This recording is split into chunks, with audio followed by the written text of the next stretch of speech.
కలగనలేదు రాముని సతి కాగలనని ఏనాడు. రాముడు అనుకోలేదు జానకి పతి కాగలనని ఆనాడు.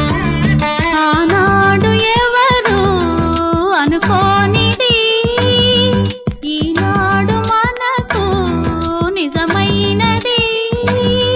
ఆ రామాయణం మన జీవన పారాయణం. రాముడు అనుకోలేదు జానకి పతి కాగలనని ఆనాడు.